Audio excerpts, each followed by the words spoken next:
Hello guys, welcome to our channel Learning Zoology with AC. I am Aruna Chakravarti, Associate Professor of Zoology, Government Dungar College, Bikaner. आज हम BSc part second के paper second physiology के अंतर्गत blood के बारे में बात करेंगे। स्टूडेंट्स, जैसा कि आप सभी जानते हैं, ब्लड जो है या रक्त जिसे कहते हैं, शरीर में ट्रांसपोर्ट करने वाला, परिसंचरण करने वाला एक तरल संयोजी ऊतक या जिसे हम कहते हैं फ्लूइड कनेक्टिव टिश्यू है। ये शरीर के विभिन्न भागों की कोशिकाओं के मध्य संचार स्थापित करता है। पदार्थों को टिश्यू में एक सेल से दूसरी सेल तक वाहित करता है या ट्रांसपोर्ट करता है। शरीर भार का लगभग 8% रक्त द्वारा रचित होता है। 70 किलोग्राम भार वाले मनुष्य में इसका आयतन लगभग 5 to 6 लीटर होता है। ब्लड जो होता है वो ऑक्सीजन, एक्सक्रीटरी सब्सटेंस मतलब कि उत्सर्जी पदार्थ, एंटीबॉडीज जिसे हम कहते हैं प्रतिरक्षियाँ, और हार्मोन्स पदार्थों के ट्रांसपोर्ट का माध्यम होता है। ब्लड यदि हम बात करें तो ये हल्के पीले रंग का, ट्रांसपेरेंट, तरल प्लाज्मा द्वारा संरचित होता है। इसमें विभिन्न प्रकार की अनेक कार्पस्कल्स या कोशिकाएं, सेल्स, कणिकाएं या कोशिकाएं जो होती हैं वो फ्लोट करती हुई पाई जाती हैं। प्लाज्मा जो होता है रक्त के आयतन का लगभग 55% तथा कणिकाएं जो होती हैं, कार्पस्कल्स जो होती हैं, कितनी होती हैं? 45% भाग होती हैं। तो यदि हम ब्लड में बात करें तो कार्पस्कल्स जो होती हैं, 3 प्रकार की कार्पस्कल्स या कणिकाएं पाई जाती हैं। पहला होता है जिसे हम क्या कहते हैं? इरिथ्रोसाइट्स। इरिथ्रोसाइट्स या जिसे हम कहते हैं रेड ब्लड सेल्स, जो कि which carry oxygen to the tissues.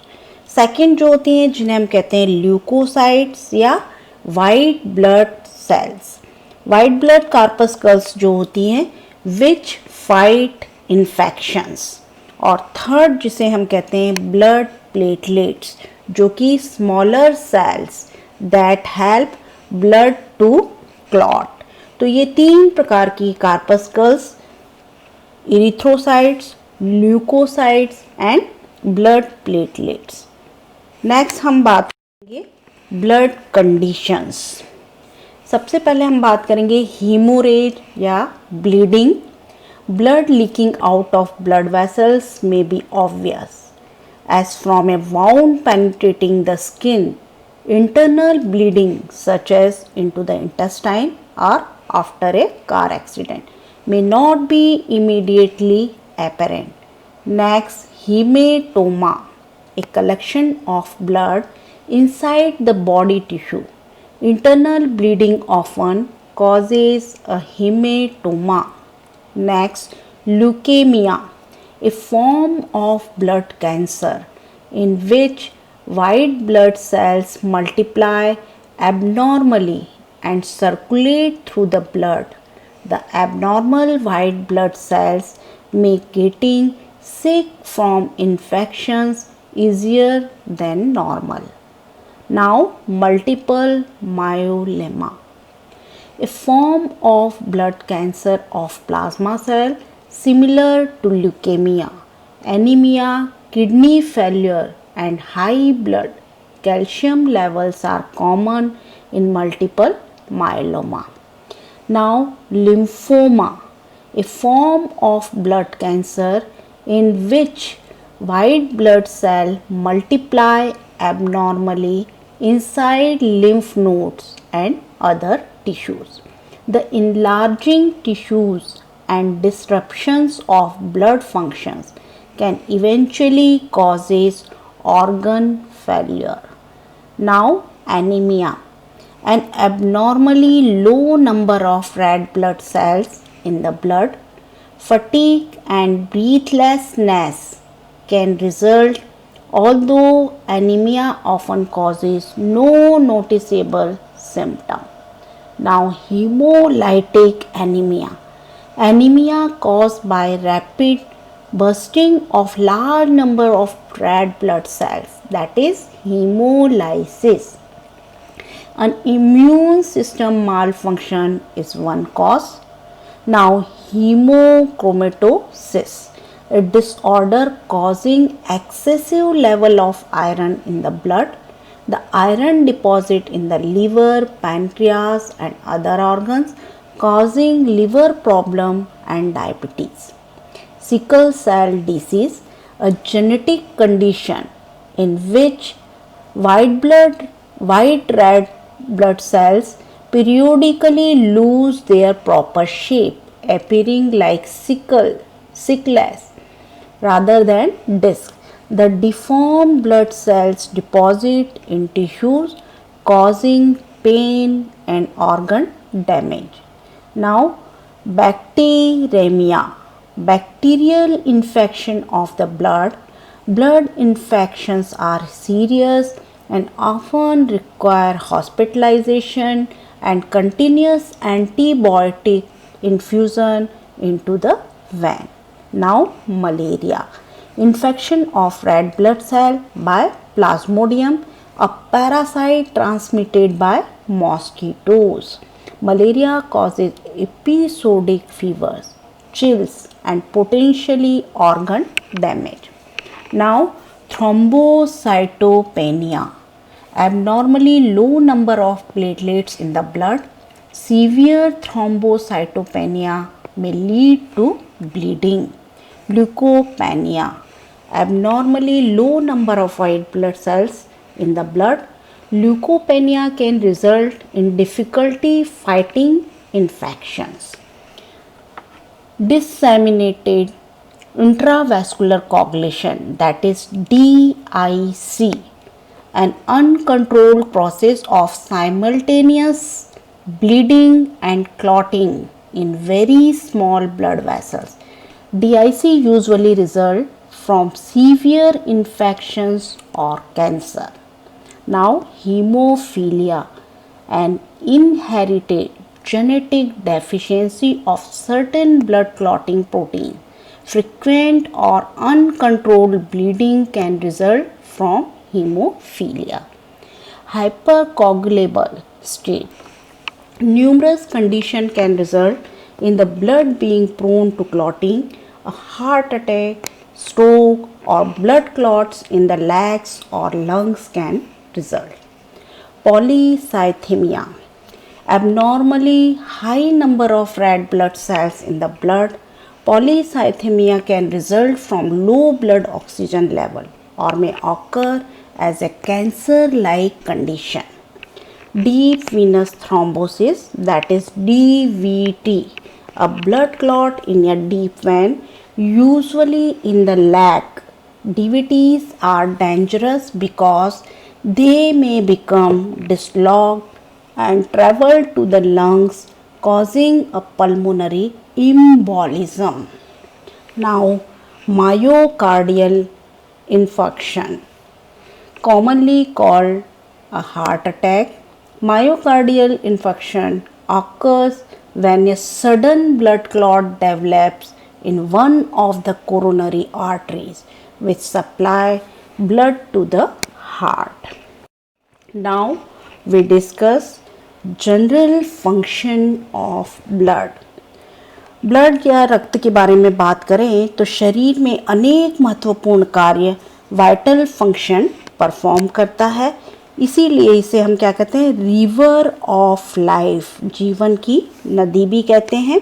इनके द्वारा कार्य करने में सबसे पहले हम बात करेंगे रेस्पिरेटरी फंक्शन परफॉर्म करता है। रक्त जो होता है या ब्लड जो होता है ऑक्सीजन को लंग्स से टिश्यू में और कार्बन डाइऑक्साइड को टिश्यू से लंग्स में श्वसन क्रिया के लिए ट्रांसपोर्ट करता है। नेक्स्ट न्यूट्रिशन या पोषण में हेल्प करता है, तो ये glucose, amino acid, polypeptides, fat, vitamin, salts and water को ऊर्जा, वृद्धि और सुधार के लिए एलिमेंट्री कैनाल और लीवर से बॉडी के विभिन्न भागों में ले जाता है। Next, transport of excretory product, उत्सर्जी उत्पादों का परिवहन। तो ब्लड जो होता है, जो अपशिष्ट पदार्थ होते हैं जैसे ammonia, urea, uric acid, carbon dioxide जो होते हैं, इनको किडनी, लंग्स, स्किन और एलिमेंट्री कैनाल में निष्कासन के लिए, रिमूवल के लिए पहुंचाता है।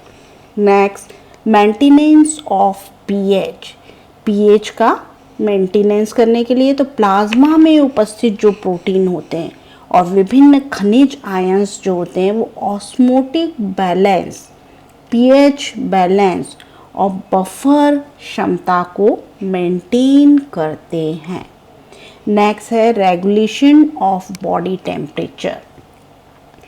तो रक्त जो होता है, प्लाज्मा ऊष्मा को ऊष्मोत्पादक अंगों जैसे मसल से शरीर के उन भागों में, फॉर एग्जाम्पल लंग्स में ले जाता है जहाँ से निश्वसन द्वारा ऊष्मा का लॉस या क्षय होता है।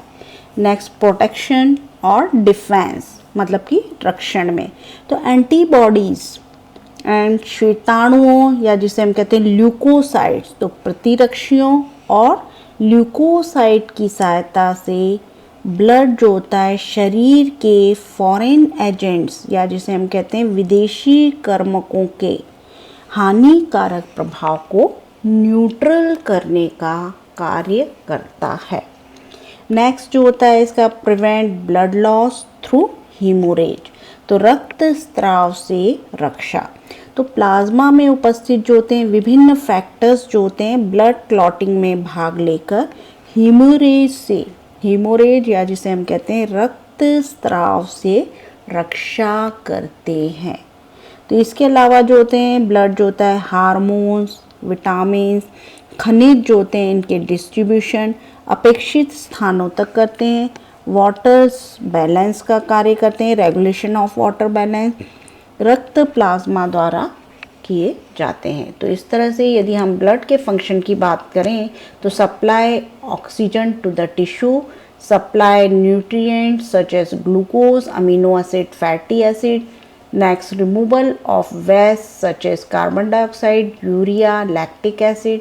नेक्स्ट है immunological function including circulation of white blood cells and detection of foreign material by antibodies.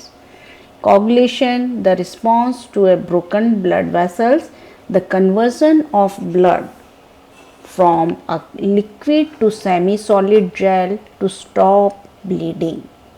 Messenger function including the transport of hormone and signaling of tissue damage. Regulation of body pH, regulation of core body temperature and hydraulic function. Next हम बात करेंगे erythrocytes या जिसे हम कहते हैं रक्ताणु। तो ये यदि हम इरिथ्रोसाइट्स की बात करें तो ये बाई कॉन्केव या उभयावतल लाल रक्त केशिकाएं होती हैं जो कि मैमल्स के अतिरिक्त स्तनधारी जो वर्ग होता है इसके अतिरिक्त अन्य सभी वर्टिब्रेट एनिमल की लाल कोशिकाएं जो कैसी होती हैं, न्यूक्लिएटेड होती हैं। मनुष्य में जो होती हैं जीवित कणिका का यदि हम डायमीटर या व्यास की बात करें तो ये 7.6 म्यू होता है, मोटाई लगभग 2.2 म्यू के बराबर पाई जाती है। विमेंस या स्त्रियों में सामान्य जो होती हैं इरिथ्रोसाइट्स काउंट जो होते हैं रक्त में प्रति घन मिलीमीटर में 4.5 से 5 मिलियन और पुरुषों में या मेल में जो होते हैं कितनी होती है 5 to 5.5 मिलियन होती है।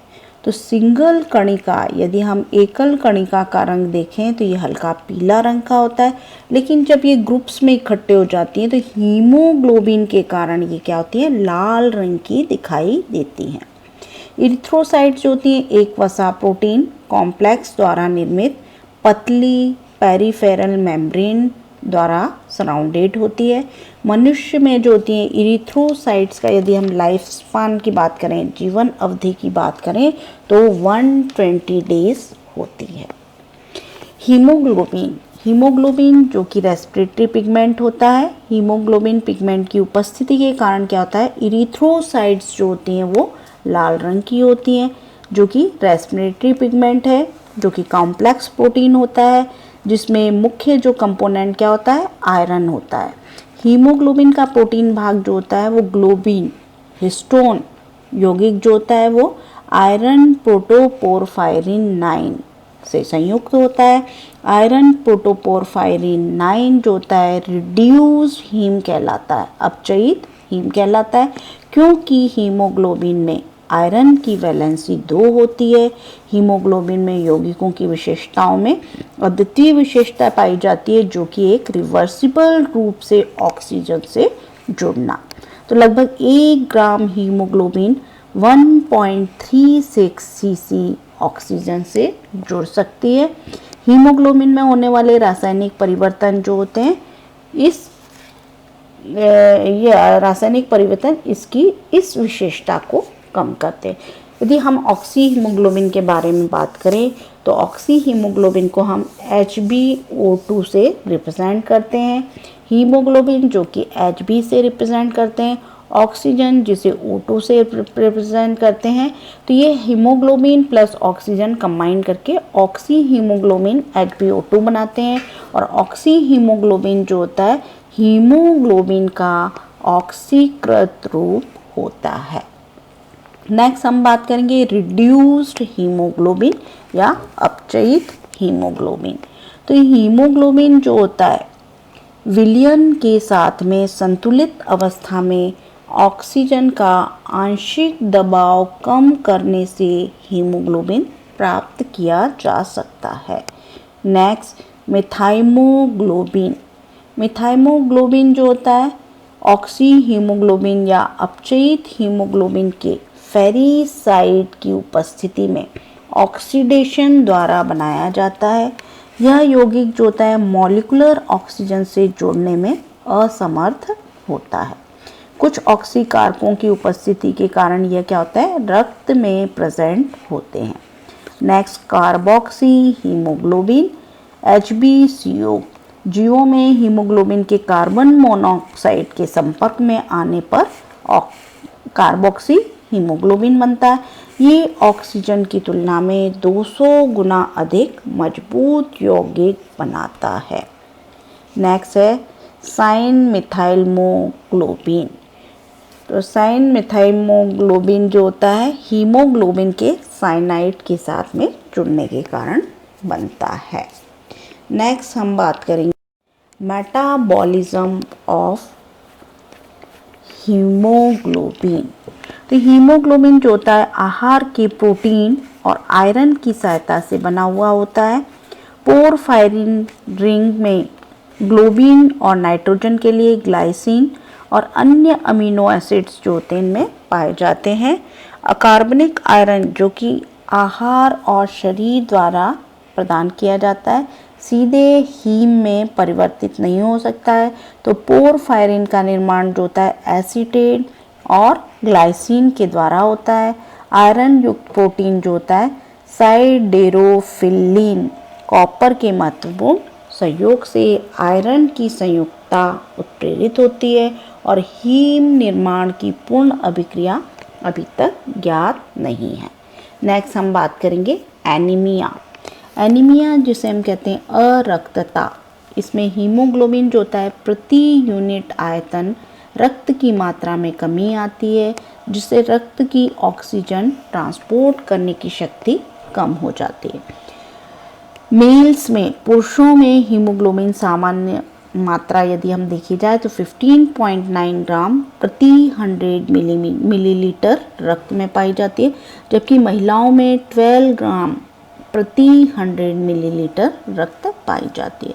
तो यह 100% मानी जाती है। 70% से अधिक मात्रा कम होने पर अरक्तता के लक्षण उभरने लगते हैं। नेक्स्ट हम बात करेंगे वाइट ब्लड सेल्स या जिसे हम कहते हैं ल्यूकोसाइट्स। तो ये श्वेताणु या श्वेत रक्त कोशिकाओं में न्यूक्लियस क्या होता है, उपस्थित होता है। ये ल्यूकोसाइट्स की तुलना में ये कैसी होती हैं, ल्यूकोसाइट्स जो होती हैं जो कि इरिथ्रोसाइट्स की तुलना में डायमीटर में बड़ी होती हैं, संख्या में फ्यूअर होती हैं, अल्पतर होती हैं, साइज में 8 to 15 म्यू के मध्य होती हैं।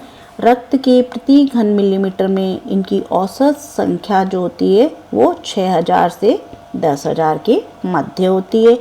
वाइट ब्लड सेल्स या जिसे हम कहते हैं ल्यूकोसाइट्स शरीर के लिए एक सिपाही की तरह कार्य करती हैं या स्कैवेंजर का कार्य करती हैं।